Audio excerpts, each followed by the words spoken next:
Pues muy buenas tardes a todos y daros la bienvenida y gracias también por vuestra presencia en esta tarde en la tercera conferencia que iniciamos hoy, tercera y última conferencia sobre el ciclo de la conmemoración del quinto centenario de la Reforma, o al menos del nacimiento de uno de los grandes reformadores. Con este ciclo, o con la conferencia de hoy, cerramos el ciclo de estas primeras jornadas que forman parte de los actos que la Iglesia Evangélica en Gijón, en calle Decano Prendespanto, junto con la Asociación María Pla, celebra con motivo también a su vez de su 130 aniversario. Hemos estado durante estos días celebrando... ¿Sí? Gracias. Hemos estado durante estos días celebrando, conmemorando distintos aspectos de la Reforma protestante. El pasado jueves, día 29, teníamos una conferencia en la que se centraba sobre el siglo XIV-XV, los antecedentes y causas de la Reforma. En el día de ayer, Gabino Fernández tuvo una exposición ya centrándose en ciertos aspectos, concretamente literarios, de reformadores o simpatizantes de la Reforma protestante, concretamente en Asturias, y también de la Contrarreforma también. Y en el día de hoy pues va a ser el ponente Manuel de León, quien nos va a introducir en la desconocida Reforma en España en el siglo XVI. Antes de nada, agradecemos, como no, al centro la disponibilidad que hemos podido tener de este lugar para poder celebrar esta conferencia, a la Casa del Mar y a su dirección, y agradeceros a vosotros la presencia y también a Manuel porque va a hablar de algo sobre lo cual él es conocedor. Simplemente una breve presentación. Manuel es pastor evangélico en una de las iglesias en nuestra comunidad autónoma, concretamente en La Felguera. Manuel de León también es una persona especialista y especializada en el siglo XVI, sobre el cual tiene escrita abundantes artículos, tanto en prensa digital. Protestante Digital es uno de los lugares donde tiene distintos artículos de diferente temática, pero mucho de ella centrada precisamente en el tema que va a abordar en esta tarde, y también en diferentes artículos de otras revistas, como puede ser Vínculo, también Orvallo, una revista que se publicó hace tiempo, una serie de revistas que se publicaron hace tiempo con distintas temáticas, y que también centraba algunas de ellas en aspectos de la Reforma en España. Así que es una persona, creemos, de la suficiente solvencia, suficiente experiencia para tratar este tema, con lo cual estamos muy agradecidos en esta tarde de que haya aceptado la invitación, y sin más, pues queremos darle lugar a que pueda hacer la presentación de este tema. Si es posible y el tiempo nos lo permite, en el último momento de la conferencia, pues tendremos la oportunidad de hacer algún tipo de participación o pregunta, a lo cual Manuel también se presta gustos. Así que adelante, Manuel, y muchas gracias.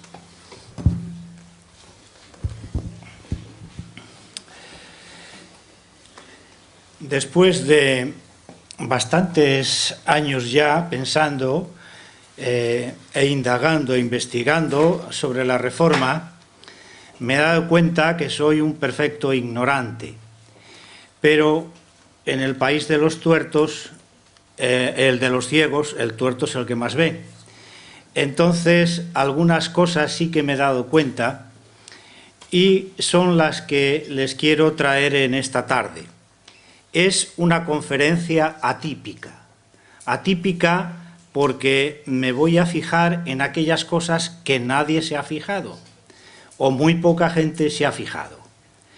La Reforma del siglo XVI es quizá la reforma de toda Europa menos conocida y quizá la más despreciada, pero despreciada por mucha gente, y también tenemos mucha culpa nosotros. Hoy es el Día Universal de la Reforma, yo creo que es un buen momento para rescatar algunas cosas que son interesantes de la Reforma.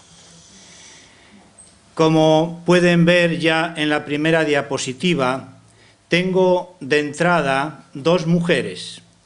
La Gioconda de Leonardo da Vinci, que es Constanza de Ábalos para los especialistas, una mujer preclara, una mujer que vivió en el círculo de Juan de Valdés y quizá por ella empieza la Reforma en Italia. Al otro lado también presento a María de Cazalla. Los historiadores siempre presentarán a Juan de Valdés como el iniciador del protestantismo en España y en Italia, pero yo tengo el placer, y como lo puedo hacer, pues me permito que arranque la Reforma en España y en Italia de estas dos mujeres que quiero que en su mente las coloquen durante toda la conferencia. María de Cazalla y la Gioconda Constanza de Ábalos. La imagen de la Gioconda, desposeída de todo adorno e imagen, fíjese en este detalle, no tiene ninguna imagen, nos llevará a los salones de los palacios napolitanos, donde además de los clásicos griegos y romanos, se comentaban las Sagradas Escrituras. La otra imagen nos traslada a las humildes cocinas de Castilla, donde las mujeres como María de Cazalla predicaban el Evangelio, aunque en muchas ocasiones también abrieron sus puertas los palacios. Ella enseñaba a San Pablo y la justificación de la fe luterana con la expresión beneficio de Cristo. Olvidada por el tiempo y también por los intelectuales, esta historia de la Reforma, solo tendremos tiempo para fijarnos en algunos aspectos curiosos del hecho religioso y humanista, pero que nos adentra en la magnitud de lo que fue la Reforma protestante o evangélica en España. Tomás Macri, sobre la posibilidad real de la comunicación del Evangelio en esa España, dice: tal vez no hubo nunca en ningún otro país una porción tan grande de personas ilustres, tanto por su rango como por sus conocimientos, entre los convertidos a una religión nueva y proscrita.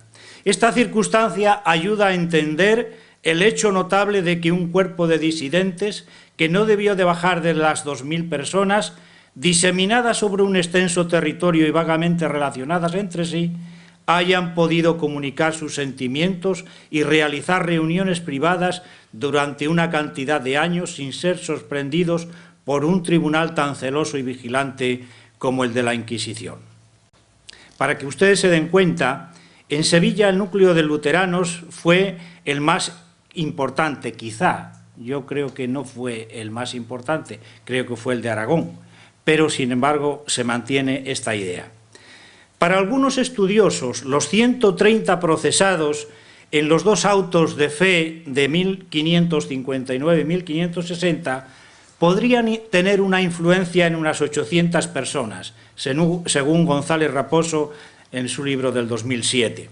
Sin embargo, lo que nos dice Cipriano de Valera es que los presos en las cárceles y en algunas casas era cerca de 800, por lo que la influencia podría llegar a 6.400 personas solo en Sevilla.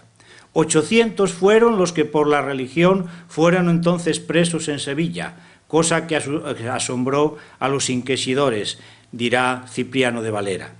Este solo dato supone más protestantes entonces en el día de hoy, pero yo añado, habría 10 veces más protestantes con estas cifras en el año 1543 que hay hoy día en Sevilla. En la introducción que hace Francisco Socas en las Memorias de Francisco de Encinas, nos dice: cuando se inicia la centura del 500, parece que la partida entre el mundo nuevo y viejo se va a jugar en los linderos y con las reglas que marca el suave y devoto sabio flamenco Desiderio Erasmo. Pero en la cercana Alemania otros hombres no se paran en las críticas a ciertas actitudes e instituciones. Colocan el debate en las honduras y misterios de la teología. Sus inquietudes alcanzan a la raíz y les empujan a regresar río arriba de la historia, al punto de donde derivó el cristianismo del viejo caudal judío.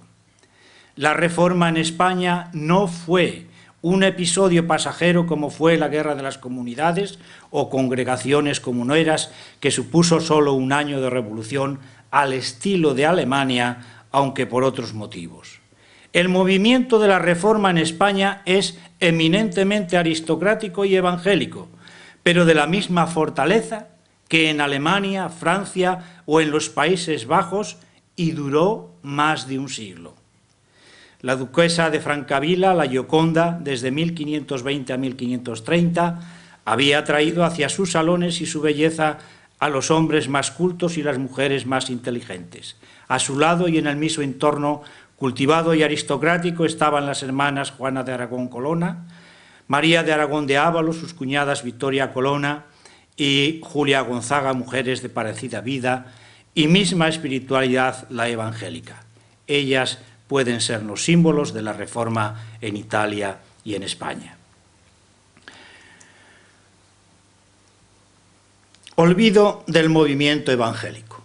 Es de tal envergadura el pesimismo histórico y religioso español ante la Reforma del siglo XVI que los mismos protestantes españoles son los que menos hemos reconocido su vigor, a pesar de que siempre mantengamos como raíz de nuestro ser protestante la espiritualidad evangélica.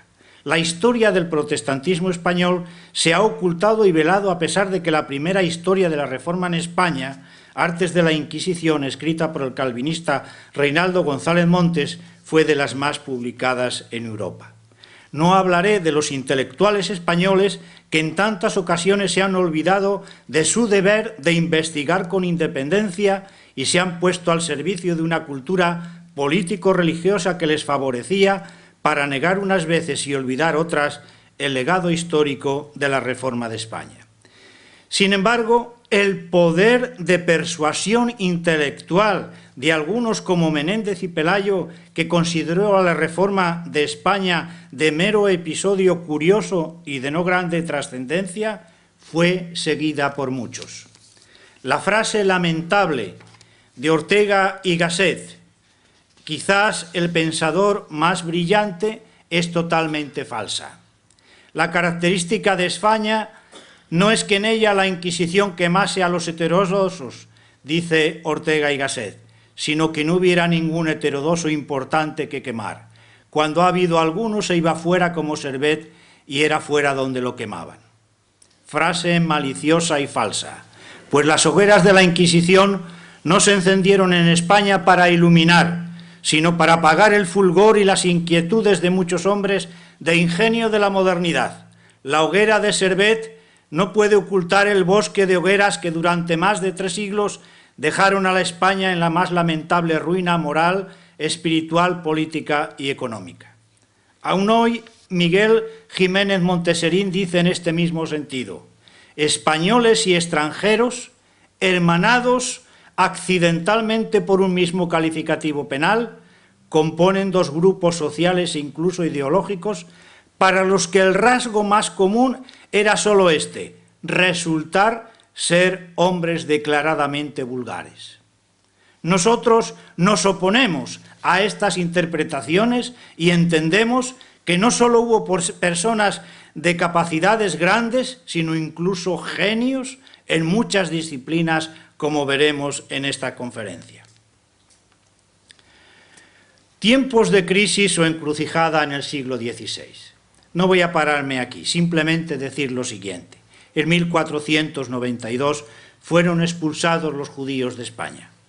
Habían permanecido en Sefarat, como ellos llamaban a España, 5 siglos y medio. Los reyes católicos incumplieron todas las promesas firmadas en el Tratado de Santa Fe, donde se prometía proteger los derechos de los musulmanes. Difícilmente en la historia de las religiones podemos encontrar incidentes tan crueles y vergonzosos como los que encontramos durante su reinado. La Inquisición española forzaba al cristianismo a todos los musulmanes y judíos que permanecieron en España. Cientos de bibliotecas repletas de valiosísimos manuscritos y libros fueron quemadas con el fin de borrar cualquier huella del Islam. Se calcula que más de 3 millones de musulmanes fueron ejecutados y los que no consiguieron huir al norte de África fueron convertidos al cristianismo por la fuerza. España nunca más en su historia volvió a alcanzar el cénit que consiguió durante la época musulmana. Los musulmanes llevaban 8 siglos en España. La problemática, pues, de la reforma en España, si tenemos en cuenta estos 2 simples datos, nos daremos cuenta que la sociedad española no podía ser tan cristiana como nos la pintan. En primer lugar, las élites y una minoría culta provenían del estrato social de judíos y conversos judíos fundamentalmente. En segundo lugar, el pueblo, ignorante, con elevadas tasas de alfabetización, tenía un conocimiento religioso casi nulo en grandes zonas de España, pues los obispos, como señores de la guerra, y no tanto de la espiritualidad, se habían dedicado a luchar contra el moro durante 8 siglos. Os dais cuenta de la problemática. La sombra de Lutero aparece enseguida en España, pero predominantemente entre las élites y personas nobles. Dice Alfonso Ropero, gran estudioso de la historia de la Reforma, dice: llama la atención que los 2 momentos más importantes en que España estuvo al mismo nivel cultural de los países europeos, la Reforma y la Ilustración, el pueblo se mantuvo ajeno y hasta contrario a los intentos renovadores de erasmistas e ilustrados, quedando estos reducidos a una élite o minoría culta en situación de privilegio y con grandes posibilidades de triunfar, pero al faltarse las raíces en la gran masa de la sociedad, la España tradicional hizo causa común contra los enemigos de la patria. Quisiera también, ya que no tenemos muchas imágenes, que se metiesen un momentito en el siglo XVI, intenten con estas imágenes llegar al siglo XVI. Y así veamos un poco la situación de esta época. Vislumbremos su esplendor, habitado por gentes de toda condición, conocimientos y oficios, además de visitado por viajeros, unos nobles, otros transportistas, cómicos y comerciantes, el fluir de noticias o bulos sobre nuevos conocimientos y tierras descubiertas, la llegada de curiosidades de ultramar, y en el medio rural, ¿cuánto no les sorprendería la llegada de las patatas, el panizo, los tomates y el tabaco? ¿Cuándo vieron fumar por primera vez? ¿Cuánto había de aventurismo con la ilusión de enriquecerse conquistando nuevas tierras? ¿Cómo se vivía la sublevación de los comuneros, las germanías y las continuas guerras con Francia? ¿En qué influían las caravanas de la Orden de Malta? Todo esto tenía que marcar al Servet niño y a tantos humanistas evangélicos que fueron grandes genios: los Valdés, los Encinas, los Díaz, los Fox, los Cazalla, los Ponce, etcétera, etcétera. Estilo de la Reforma en España. Les voy a poner solamente, para resumirlo, en un caso concreto, en un ejemplo concreto. El estilo de la Reforma en España, sin duda, es una reforma pacífica y cordial. Las hogueras fueron de la Inquisición, pongo yo aquí. ¿Quién era Juan Díaz? ¿Quién era Francisco Encinas? Juan Díaz llegó a ser en Ratisbona el teólogo de los protestantes de Europa, junto con Bucero. Y Encinas es uno de los humanistas evangélicos más sobresalientes del siglo XVI. Pues bien, nos encontramos que estos 2 personajes tan importantes en Europa estuvieron al servicio del cardenal Di Velay. Menéndez y Pelayo dice que eran espías pagados por el cardenal. Él lo hace con malicia, pero nos descubre el secreto. Yo al principio no había caído, pero me di cuenta de la situación. Ellos, personajes, teólogos de renombre europeo, de humanistas a escala europea y universal, al servicio del cardenal Di Velay, no me cuadraba. Efectivamente, el cardenal Di Velay era un cardenal evangélico, como lo fue Carranza.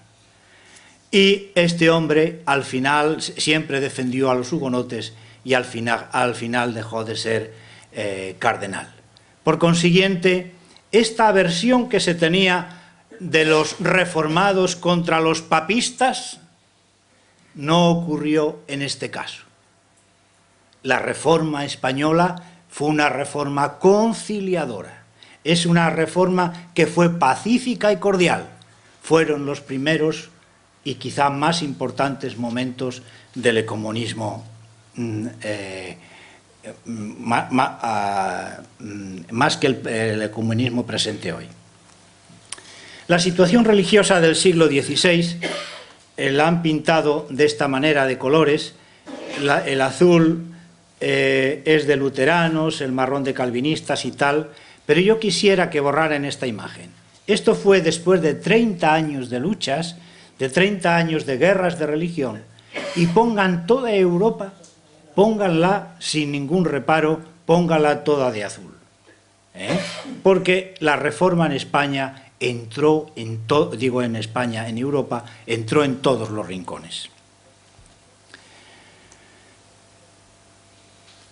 Juana I de Castilla, Juana la loca, ni loca ella, ni hermoso él. Lo cierto es que se ha dicho mucho acerca de Juana la loca. Tengo que ir un poco avanzando porque si no se nos pasa el tiempo y lógicamente tengo que avanzar. Lo que sí es interesante conocer de esta mujer, una mujer que la llegaron a tener por loca, sobre todo quizá estuvo loca en los últimos años. El jesuita Francisco de Borja la exhortaba en sus últimos años que no persistiera en su negligencia devocional, pues los ingleses decían que Su Alteza vivía sin misas, sin imágenes y sin sacramentos, que también podrían ellos hacer lo mismo, pues en cosas de la fe católica lo que es lícito a uno le es lícito a todos. Esta reina aparentemente impía, que no iba a misa, ni tenía imágenes, ni nunca fue a ningún sacramento de la Iglesia Católica, esta mujer conocía y recitaba el Evangelio según San Juan y el Evangelio de Marcos de memoria. Así que tengamos en cuenta estos datos desperdigados por ahí, pero que recogidos y colocados en su sitio nos dan una imagen completamente diferente. Esta mujer había tenido sus hijos, 4 de ellos en Flandes. Lógicamente, en Flandes debió de conocer el Evangelio. Este árbol genealógico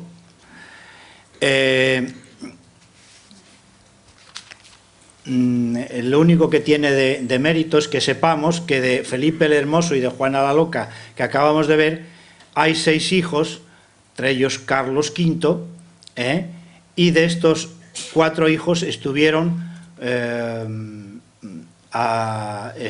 educados por Margarita de Austria y estuvieron educados completamente diferente de lo que Isabel la católica quería. Por consiguiente, tenemos que tener en cuenta que todo el siglo XVI estos reyes son los que realmente dirigen los gobiernos de Europa. Aspectos desconocidos de la Reforma en España. Algunos reyes. Aquí tenemos a Juana de Albert, que todos sabemos que era reina de Navarra, pero ya en 1513 ya el reino de Navarra, la parte de la Navarra Baja, ya no era de Juana de Albert. Y entonces la parte que quedó, lo que llamamos ahora los países vasco-franceses, pues son los que quedaron como el reino de Navarra. Esta mujer promovió la Biblia en vascuence y Lizarraga salvó los abundantes obstáculos con notable acierto. creeríamos al leerle, dice alguno, si no dispusiésemos de tantos testimonios de la época, que escribía en una lengua normalizada en largos años de práctica literaria. Sin embargo, según el decir de Hugo Schuchar, Lizarraga fue quien fijó la lengua en que escribió. Así que es interesante que la Biblia, que fue promovida por la reina Juana, también tengamos en cuenta que fue pagada por las iglesias reformadas navarras. Esto es otro dato que también se oculta muchas veces. La reina Leonor de Austria. Poco podríamos decir de esta reina, pero sí decir que tuvo a su lado a dos protestantes importantes, el capellán Hernando de Jaraba y el médico Juan de Jaraba, ambos evangélicos. Ella había encargado a este capellán que tradujese las lecciones de Job, las lamentaciones de Jeremías y también los salmos penitenciales y los salmos graduales. Todos sabemos que en Escandinavia el luteranismo fue introducido desde muy temprano. Fue la religión del Estado en Dinamarca ya en 1536, en Suecia en 1539 y en Noruega en 1540. Isabel, esta hermana de Carlos V, sería la gran defensora del protestantismo en los países del norte. María de Austria. Cuando fue necesaria la regencia en los Países Bajos, una de las dificultades que tenía esta reina era que en su casa tenía el maestresala, el chambelán, el predicador, el capellán, la doncella de honor y quizás otros miembros de la Casa Real eran sospechosos de herejía, es decir, eran protestantes. Y por tanto tenían que quedarse en casa si María era regente de los Países Bajos para no provocar problemas políticos. Sin embargo, María pidió libros de Lutero y comenzó a tener gusto por la teología. Alberto de Brandeburgo le visitaría 2 veces que se sepa en Buda y fue recibido con atenciones y hasta con la presencia del cardenal Campeaggi. Pero ya en 1527 Lutero le había dedicado un libro y según parece ella leía a Lutero en ediciones de Amberes. Según la misma María, ella no había pedido la dedicatoria a Lutero y tampoco pudo impedírselo. Francisco Encinas nos dice que el protestante maestro Alessandre había sido carmelita del convento de Arras, era el predicador de la reina de Hungría. Juan Pérez de Pineda también le dedica la traducción de los salmos a la ilustrísima y serenísima señora doña María de Austria, por la gracia de Dios, reina de Hungría y de Bohemia. Los comienzos de la Reforma en España y en Italia. Aquí podríamos extendernos mucho, pero me tienen que perdonar que hay que avanzar porque la conferencia se nos va. En España hay precedentes y antecedentes de la Reforma. Están los herejes de Durango, está Pedro de Osma, está Juan de Oria, pero también en Italia están Juan de Valdés, Isabel Breseño, el Abad Busal, pero yo tengo muchos más, tengo Segismundo Muñoz, Pedro de Castilla, Juan de Villafranca. La continuación del movimiento valdesiano por otro español, gentilhombre al servicio del virrey Pedro de Toledo, era Juan de Villafranca, y demuestra una vez más la pujanza del movimiento evangélico español y la enorme influencia en el protestantismo italiano. La Reforma también entra por Trento. La Reforma en España entra por Trento, por los cardenales y por los teólogos que habían ido a Trento, curiosamente, ¿no? Y allí aparece, por ejemplo, el doctor Morillo, del cual hablaremos más tarde, que estaba al servicio del cardenal Pole, pero aparecen un montón de cardenales que todos pasarían después al protestantismo, o una parte, vamos, quiero decir, los que estaban relacionados con el movimiento evangélico pasaron, como Carranza, todos pasaron a la Reforma, especialmente en Italia. Los comienzos de la Reforma en España empiezan también por la imprenta, sin duda que los libros se introducen en grandes cantidades. Los extranjeros vienen a España y vienen muchos de ellos con propósitos de evangelización. Los últimos 2 libros de Werner Thomas demuestran esa idea. El ejército, los tercios españoles, también estaban mezclados, y había soldados alemanes y había soldados que estaban viviendo continuamente en los Países Bajos, y también trajeron muchos de ellos fueron realmente creyentes evangélicos. La guerra de las comunidades o congregaciones es algo también que está olvidado. Se dice que fue por otra cosa, por los flamencos y por Carlos V, etc. Todo no está eso muy claro. Se llamaba guerra de las comunidades o congregaciones. Estaba regida por 12 personas, es decir, al estilo de los 12 apóstoles. Y ellos querían, por ejemplo, hay un sacerdote que dice que no quiere pertenecer a ese grupo para que no lo hagan obispillo. Es decir, estaba relacionado mucho el tema, no querían mezclar el tema religioso simplemente por estar ordenado, y muchos obispos pertenecieron también al grupo guerrillero de los comuneros.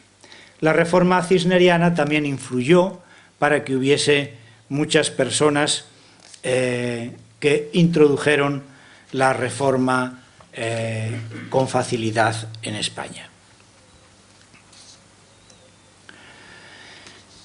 El doctor Morillo es una de las figuras relevantes del evangelismo español del siglo XVI. Dice Menéndez y Pelayo, basado en el testimonio de Bernardino de la Fresneda, que el doctor Morillo, aragonés gran hereje, que venía del Concilio de Trento y traía de allá errores luteranos. Es claro que cuando dice de allá se está refiriendo a Trento, porque durante mucho tiempo estaban viviendo allí en Trento, y ellos se comunicaban entre sí y comunicaban todas las ideas teológicas. Morillo desmiente, pues, las ideas sobre la no evolución española hacia el protestantismo. Nunca insistiremos lo suficiente para hacer ver que era generalmente un proceso irresistible hacia la reforma de aquellas mentalidades despiertas y sensibles a la espiritualidad del momento. Morillo procedía de Biel, de Valdosilla, norte de Aragón, que estudió en Lovaina y París en el término de 1530, y viajó a Trento para asistir en agosto de 1545 a las primeras sesiones del concilio, como miembro de la casa del cardenal Pole, viviendo como familia y dentro del círculo de amistades del cardenal. Phyllis Dennett nos cuenta que fue matriculado en la Facultad de Artes de París en 1533 y 1534. Entre las personas allegadas a este círculo estaban Pietro Carnesecchi, Bartolomé de Carranza, el cardenal Giovanni Morone, Marco Antonio Flaminio y otros católicos italianos de espiritualidad evangélica. Alumbrados erasmistas y luteranos. Es posible que conozcáis el libro de Batallón, Erasmo y España, y él hace a casi este movimiento de alumbrados erasmistas luteranos, los coloca todos como erasmistas. Cuando yo empecé a leer este libro me di cuenta de que había grandes errores, y yo estaba pensando en Juan del Castillo. Fijaros, este hombre que aparece entre los alumbrados es a la vez erasmista y es luterano. En los folios de Diego Hernández, con el título Cors sive facium Luteranorum, empieza así: el maestro Juan del Castillo me dijo que si se le prendiese, él moriría en la secta luterana, alabando a Dios Entonces secta tenía otra connotación. Alabando a Dios, y si fuera quemado vivo, no revelaría los nombres de ninguno de los que él sabía eran de su secta, para que ellos pudieran seguir viviendo y extender y glorificar a Dios, que si no fuera por la Inquisición, él mismo predicaría esto, pues había más penas para los luteranos en España que en Alemania.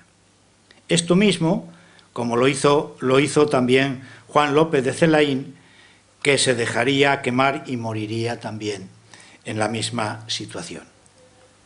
Encontramos que este solo hecho desmiente que cuando estamos hablando de alumbrados, estamos hablando en la mayoría de los casos de unas personas que eran erasmistas, eran personas de elevada cultura, pero tenían un deseo de conocer el Evangelio y de predicar el Evangelio. Este hombre un hombre que estamos diciendo que es un profesor de griego, y que estuvo por muchas universidades, en París, en Bolonia, como habéis visto ahí, y este hombre desea morir en la secta de Lutero. La espiritualidad del siglo XVI. Solo voy a dar 2 pinceladas porque no tenemos tiempo. Podríamos decir que hay 3 movimientos de espiritualidad. Lo que se llama la filosofía Christi, que es una idea que trae Erasmo. Erasmo y los humanistas son intelectuales que intentan también destacar el Evangelio, pero quizá lo hacen de una manera filosófica. Desean, como decimos aquí, revalorizar el ser humano, pero se olvidan también de algunos aspectos siempre de la espiritualidad. Y Erasmo quedó en una persona demasiado intelectual. La espiritualidad del siglo XVI es la espiritualidad evangélica. No es la espiritualidad mística. Fijaros que nos han estado metiendo en la cabeza que el siglo XVI es el siglo de la espiritualidad mística. En todo caso, del XVII para allá. El siglo XVII es la vuelta al Evangelio, que las personas que empiezan a leer, lean la Escritura y empiecen a predicar el Evangelio. Así que la espiritualidad evangélica es la espiritualidad del siglo XVI. La espiritualidad, desde luego mística, es la ciencia de lo sobrenatural, como decimos aquí, de la milagrería y los relatos de singulares experiencias, pero que no supusieron, como digo aquí, un adelanto en la espiritualidad. El misticismo se basó en la experiencia de sus protagonistas y no en creaciones teológicas. El hombre de más ingenio del siglo XVI, al que algunos han dicho que es santo y hereje, fue sin duda Miguel de Servet. Hay algunas frases sobre Miguel de Servet que son interesantes. Servet fue el primer pensador cristiano de los tiempos modernos que abogó por el derecho de cada individuo a seguir su propia conciencia y expresar sus propias convicciones. Dice también Castellón, dice: Servet defendió su causa con su sangre. Sabía que defenderla con la palabra era inútil ante Calvino. Es perfectamente vano hablar cuando la violencia detenta el poder. El ruido de las armas ensordece las leyes y la sabiduría. Y hay también unas frases que son interesantes para que no despreciemos tanto como hemos despreciado a Servet. En algunas historias de la Reforma ni siquiera se nombra a Servet. Curioso, pero ni siquiera se nombra como protestante a Servet. El único genio casi del siglo XVI, quizá al modo de Lutero, podríamos decir. Servet responde en el proceso que no llama triteitas a los que creen en la Trinidad, pues él mismo cree, sino a los que la presentan como no es. Dice también Servet: en este mundo no hay verdad alguna, sino simulacros vanos y sombras que pasan. La verdad es Dios eterno. Y también me interesa esta otra frase: a quien se le planta y siembra con la predicación, se le riega y vivifica con el bautismo y se le alimenta con la cena del Señor. Como veis, no era tan trinitario o antitrinitario como pensamos. Bueno, la primera Biblia en castellano ya sabemos que fue la de Reina y Valera. Después iremos insistiendo en que esta no es simplemente una obra de traducción, también es una obra de fijación del castellano.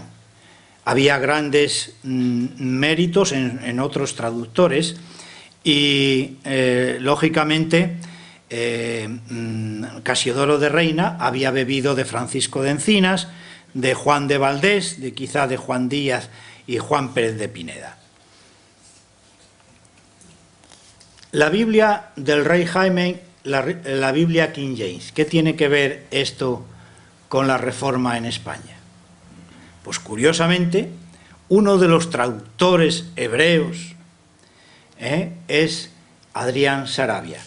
Este tradujo desde Génesis hasta el final de Segunda de Reyes. Y fue el único de habla no inglesa que fue el que tradujo esta parte al inglés.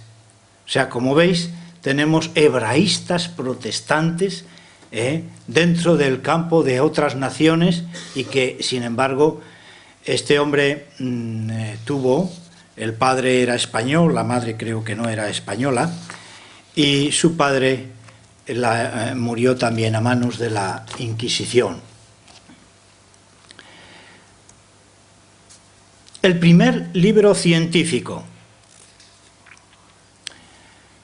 El calvinista Huarte de San Juan, al cual normalmente nadie lo considera, últimamente los grandes estudios sí que lo están considerando como un calvinista, pero sobre todo ya cuando han empezado a estudiar el examen de los ingenios para las ciencias, que es un libro precursor de la psicología diferencial y de la orientación profesional en España.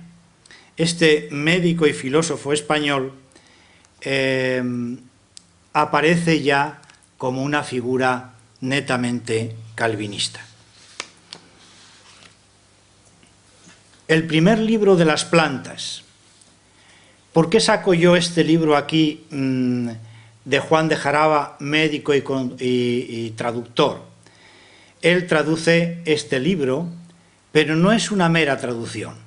Él fija todos los términos médicos que serán acuñados posteriormente para traducir no solamente el nombre de las plantas, sino también los medicamentos que se sacaban de estas plantas.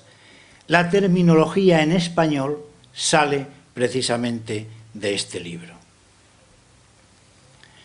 Filósofos capitales del siglo XVI. Sebastián Fos Morcillo, Pedro Núñez Vela. Pero detrás de estos filósofos importantes, quizá los más importantes del siglo XVI en España, fijaros que estamos hablando de un siglo, habrá habido otros filósofos, pero Sebastián Fos Morcillo era realmente un genio de la filosofía.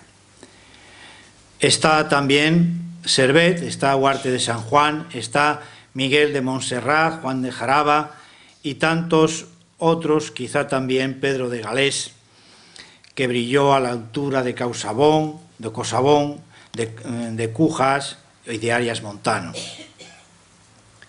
Aparecen también conquistadores en el Nuevo Mundo: Francisco de Aguirre, conquistador de Chile, Alonso de Escobar, Vicente Soler, que fue el apóstol de los indios.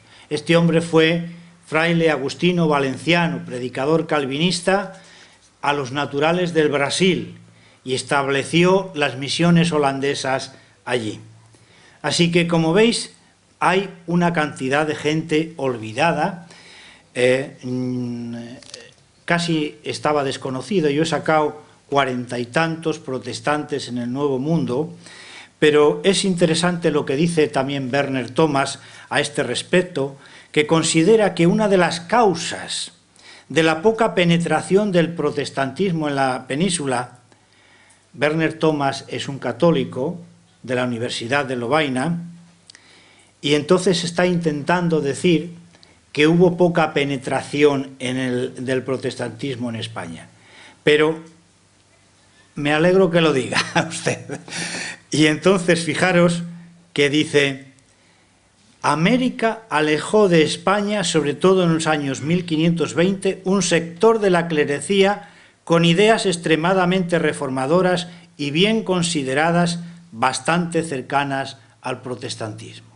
Es decir, que en 1520, cuando estábamos hablando de alumbrados, que ya se habían adelantado unos 12 años a Lutero, estaban también entre los frailes franciscanos, los frailes herejes que se hablaba.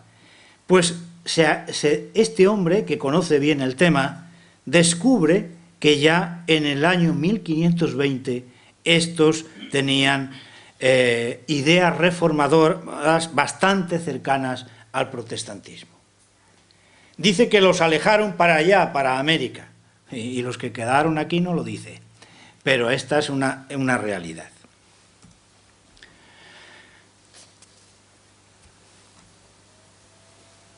Un poeta condenado por la Inquisición. Aquí Jonathan me había dicho que preparara un proceso. Digo, es imposible que yo prepare un proceso. Pero me acordé de este hombre que estuvo 28 años en la cárcel de Cuenca. Quizá ninguna persona haya aguantado una cárcel de la Inquisición durante 28 años. Este hombre aprende a... le dejan libros, aprende filosofía, aprende teología, empieza a escribir libros de teología en la cárcel. Es una forma de defenderse de una habitación que tuvo casi todo el tiempo al lado de un muladar. Por allí descolgaba sus escritos que se los daba. Pues este hombre, que había sido también soldado en Indias, llegó, aquí le falta una L, o está cambiado, que leyó y escribió sobre teología y filosofía, y llega a ser uno de los poetas líricos del siglo XVI. Cuando se habla de Orellana, se habla de uno de los poetas más importantes líricos. Un hombre que está 28 años, era un minorita luterano, por su pertinacia, por permanecer. Mira que no le habrían hecho la Inquisición cosas durante 28 años.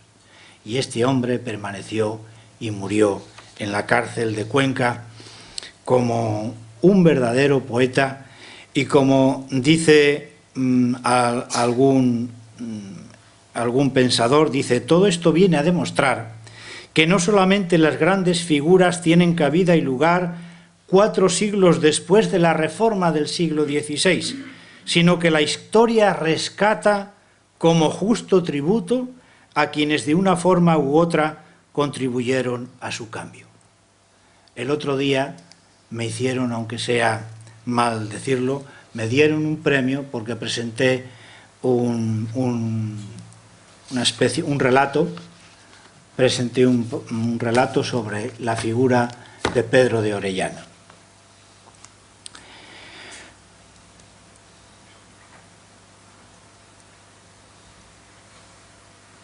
Profesores protestantes en las universidades europeas. Sin duda que hubo muchos especialistas en griego y en hebreo: Encinas, Del Corro, Carrascón, Galés, Mateo Pascual, Felipe de la Torre, Turlan, Gélida, Población, etcétera, etcétera. Pero es interesante, también podríamos seguir diciendo de otros, y es interesante reseñar que las universidades europeas estuvieron nutridos.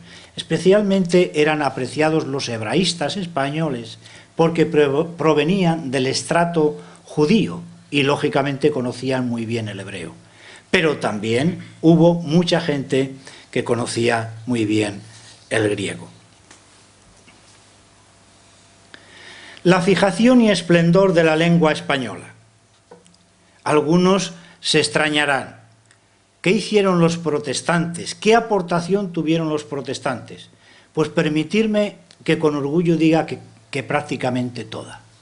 Cuando Cervantes en 1605 publica El Quijote, el siglo XVI ya le había preparado todo el camino. Los protestantes habían hecho sus escritos con un lenguaje interesantísimo.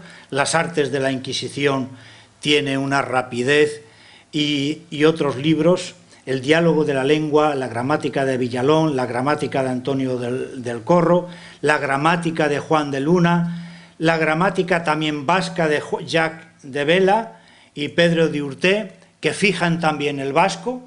Podremos decir que el idioma español y vasco quedan fijados y con todo su esplendor por los protestantes españoles. El nacimiento de la novela picaresca. También el nacimiento de la novela picaresca y toda quizá la novela posterior nace del Lazarillo de Tormes, que los últimos estudios ya le consideran que es de Alfonso de Valdés.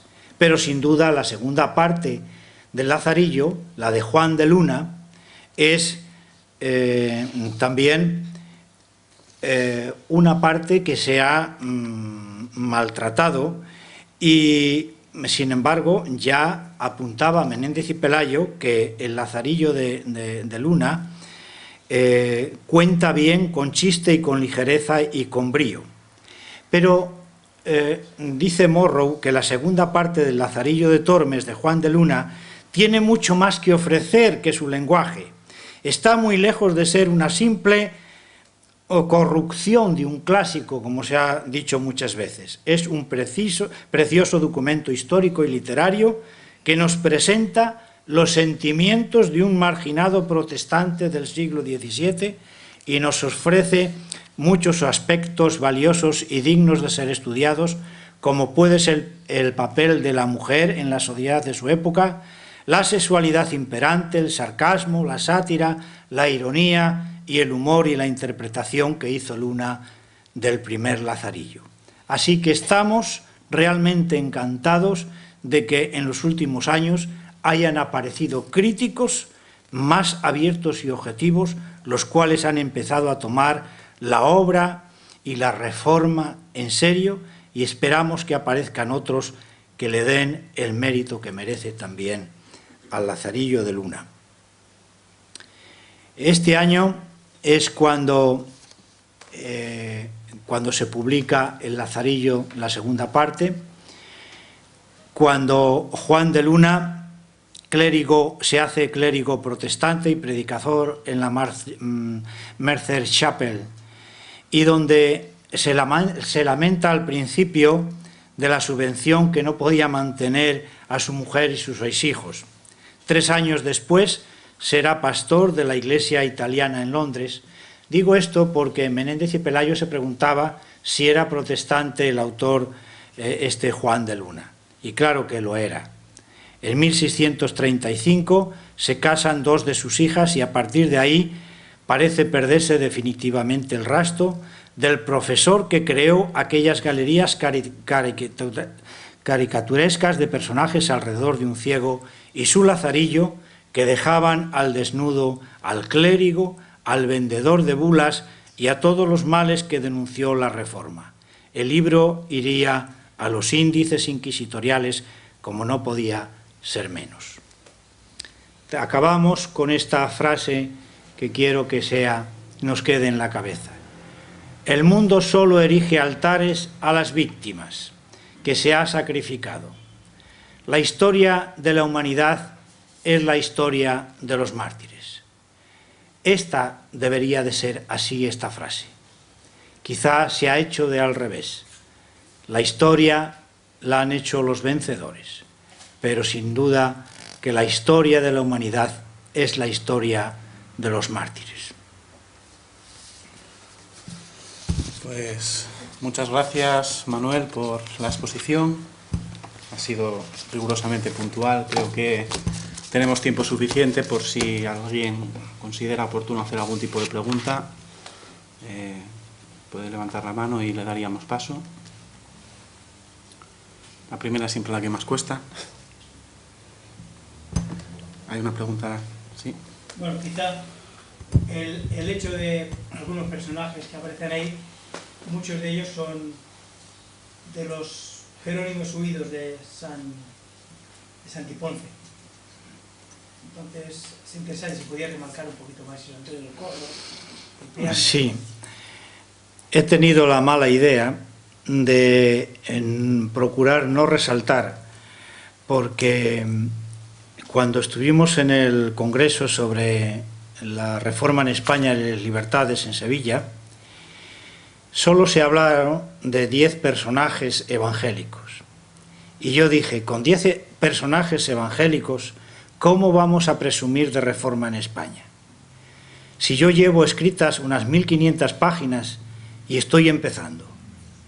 Y es que no fuimos capaces en un congreso de sacar más de 10 personajes. Se sacaban los mismos, Juan Pérez de Pineda, Constantino Ponce de la Fuente, etcétera, etcétera. Y yo casi he procurado no sacarlos, precisamente porque esos son los conocidos. Efectivamente, ellos tuvieron una importancia, pues podríamos decir capital en algunas cosas, quizá en las traducciones y sobre todo en esa impronta que yo hablaba de Juan Díaz y de Francisco de Encinas. Muchos de estos huidos fueron el contrapunto en las peleas y en las guerras de religión que hubo en Europa. Los protestantes españoles fuimos pacíficos, seguimos siendo pacíficos. Y eso nadie nos lo puede quitar, porque además fuimos pacíficos con inteligencia y con sabiduría. Es decir, no eran personajes cualquiera, no eran charlatanes que iban por Europa vendiendo ciencia, no, eran auténticos científicos. Y por consiguiente hay que reconocer el peso que tuvo la Reforma en Europa de protestantes españoles que, por desgracia, después de un siglo, pues, y en poco tiempo quizá tuvieron que huir.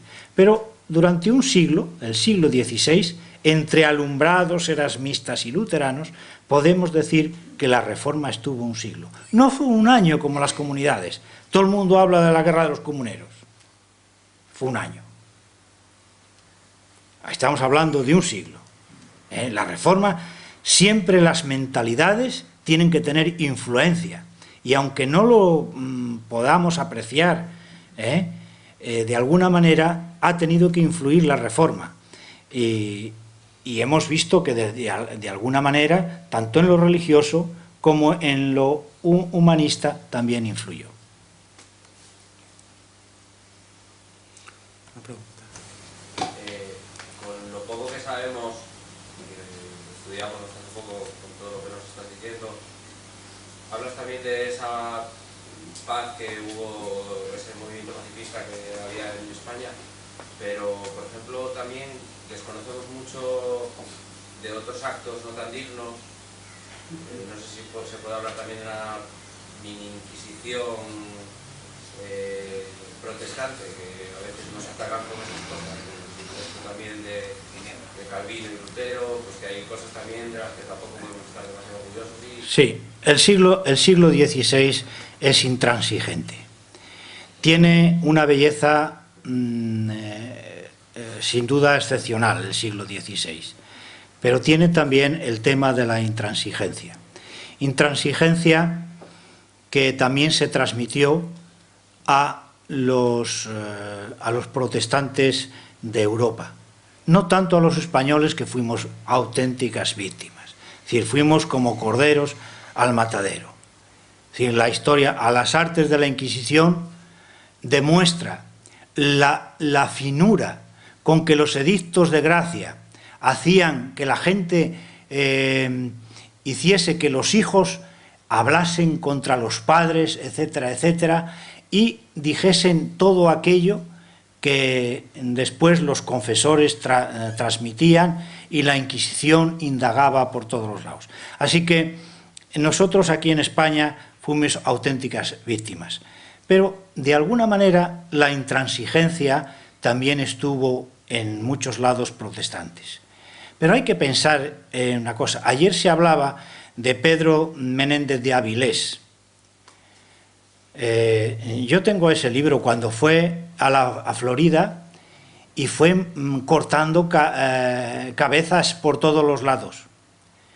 Este hombre, después hubo algunos movimientos rebeldes de protestantes, de aquellos que pudieron salvarse, le volvieron a atacar en alguna batalla. E igualmente también ocurrió en Francia. Les engañaron con muchos edictos y, lógicamente, también ellos, pues, cuando pudieron dar, dieron. Pero no era nunca el propósito de las hogueras de la Inquisición, no era ese deseo. Es decir, si tú vienes a mi compás, en el protestantismo europeo, pues claro, se dice, es que Calvino quemó a Servet, pero bueno, Calvino no hablaba en esos términos. Y es que fue muy intransigente, pues sí, pero fue uno. Porque aquí matamos a millones de personas. ¿Qué queremos matar con una hoguera? Como decía yo antes aquí, queremos ocultar con una hoguera todas las luminarias que se hicieron por España quemando gente. Eso no puede ser así.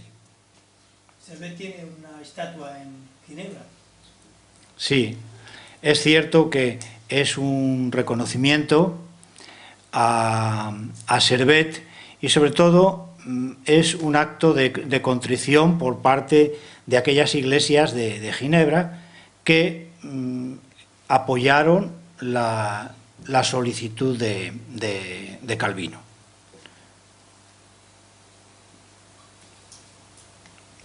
Una pregunta por aquí. Sí, hiciste mención a una cita de Alfonso Ropero sobre que el pueblo estuvo al margen tanto de la Ilustración como la Reforma, solamente las élites participaron. Hiciste mención a que estas élites, muchas de ellas provenían, en gran número provenían de ascendencia de judeoconversos. La pregunta concreta sería, ¿tendría una explicación el que apoyasen la Reforma en esta ascendencia judeoconversa, respuesta a lo que habían sufrido de opresión, de negación de su religiosidad? Hago la pregunta porque hay algunos estudiosos que apelan a esto, que la heterodoxia española se explica en base a una religión anterior que fue aniquilada y no tanto una corriente de pensamiento de renovación cristiana fundamentada en la Escritura. Sí, eso es cierto, pero hemos de pensar que la sociedad española estaba formada fundamentalmente por los judeos conversos en cuanto a las élites, porque la base, o sea, el pueblo estaba prácticamente no adoctrinado. Es decir, como decía yo antes, los obispos se dedicaron a la guerra durante 8 siglos, y por consiguiente el pueblo no estaba preparado. Quizá esa haya sido una de las causas por las que la reforma en España, que empieza para mí con los comuneros, igual al estilo de Alemania, pero que no se desarrolla precisamente porque las bases no apoyaron. En cuanto fueron manipuladas esa masa social, fueron manipuladas por la religión tradicional, inmediatamente pues estas masas fueron en contra de los enemigos de la patria, como decía yo antes. No sé si te contesto, pero puedes preguntar, ¿eh?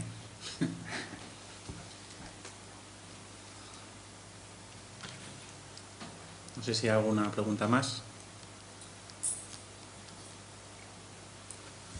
Bueno, pues si no hay ninguna...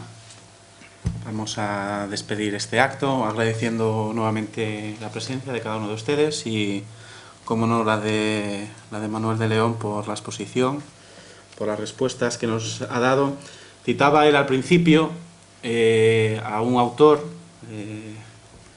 que escribió un libro que, bueno, es uno de los libros primeros, Thomas McCrae, sobre la reforma del siglo XVI.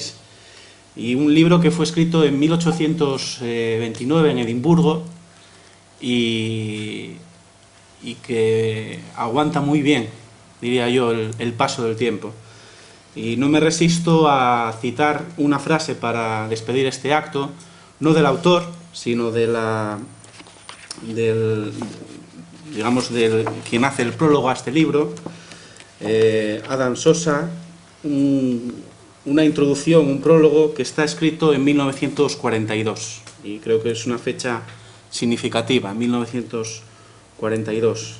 Podemos darnos cuenta a todos, la guerra civil había acabado recién hacía tan solo 3 años y España estaba como estaba en aquel momento. Y dice Adam Sosa, los evangélicos que en España forman una minoría selecta desde el punto de vista moral y espiritual, padecen lo que solo Dios sabe, por falta de libertad para practicar su culto, y solo el tiempo dirá cuántos fueron los que pagaron con su vida, como aquellos de hace 4 siglos, el crimen de haberse permitido pensar libremente. Solo el tiempo dirá cuántos, pues hemos pretendido durante estas 3 jornadas y hoy en especial en referencia a la reforma concretamente en España, rescatar la memoria de algunos de ellos. Queda mucho trabajo por hacer, seguro que Manuel, a través, digo, de sus artículos, como mencionaba antes, de Protestante Digital y otros escritos que tiene preparados, nos ayudará en esa labor, pero es una labor común de todos el poder profundizar y conocer la fe de aquellos que nos antecedieron. Gracias por vuestra presencia y emplazaros a un acto que tiene también, con motivo del aquí 130 aniversario de la Iglesia Evangélica de Gijón, preparado dicha iglesia en el cementerio en el día de mañana, en el cual vamos a conmemorar la memoria de otra de las personas que tuvieron un influjo importante, otro protestante, que tuvo presencia en nuestra comunidad autónoma. Así que mañana a las 11 en el cementerio civil estáis invitados todos cuantos queráis a asistir. Gracias por vuestra presencia y muy buenas noches.